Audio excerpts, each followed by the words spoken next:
শুভ সন্ধ্যা। আসলে অনুভূতি তো সব পয়েন্টে, যারা পয়েন্ট দেখেন সেখানে আমাদের দৈনন্দিন অনুভূতির প্রকাশ থাকে যতটা রাখা যায় আর কি। এছাড়া আসলে আমার অনুভূতি বলতে গেলে আমি তো সব কিছুতেই একটু অনিয়মিত। বেসিক্যালি আমি অ্যাসিস্ট্যান্ট, অ্যাক্টিংটা একটু করি টুকটাক। অ্যাসিস্ট্যান্সি করতে গিয়ে নানান কিউরিসিটি থেকে জড়ায় গিয়া আমি অ্যাক্টিংটার সাথে জড়াই গেছি। তো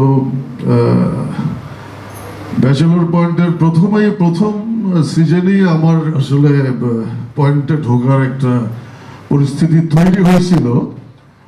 পলাশ আমার সাথে যোগাযোগ করছিল, কিন্তু টেকনিক্যাল কিছু কারণে, আসলে কিছু টেকনিক্যাল জটিলতার কারণে তখন ঢোকা হয় নাই।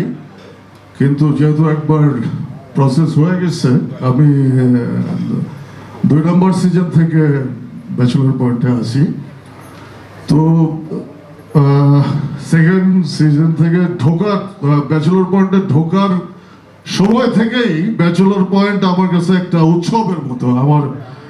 এবং ব্যাচেলর পয়েন্টের প্রত্যেকটা ধরেন শুটিং ডে হোক, তারপরে অন্যান্য যে কোনো রকম কমিউনিকেশন হোক, তো আমি একটু অসামাজিক টাইপের মানুষ, পজিটিভলি অসামাজিক। তো ব্যাচেলর পয়েন্টে জড়ানোর সাথে সাথে এই উৎসবটা আমার জন্য একটা অনেক, উৎসব মানেই তো আনন্দের ব্যাপার। তো আমার বয়স কমাই দিছে, আমার 52+ চলে, কিন্তু আমি সবসময় 18-25 এইসবের মধ্যেই থাকি। তো প্রায় 2-2.5 বছর এই উৎসবটা মিস করতেছিলাম। তো সিজন 5 আসার পর থেকেই আমার উৎসবের প্রস্তুতিটা আবার শুরু হয়ে গেছে। আমি এনজয় করতেছি আর কি।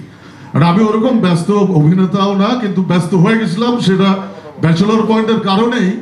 কিন্তু সিজন 5 আসার পর থেকে, 5-এর প্রস্তুতি হওয়ার পর থেকে আমি আসলে অন্যান্য অনেক শুটিং, আমি আমার ব্যক্তিগত কারণে, আমার ব্যক্তিগত ইনভলভমেন্টের প্রক্রিয়ার কারণে বা চেষ্টার কারণে আমি একটু বিনীতভাবে সবার থেকে একটু দূরে আসি।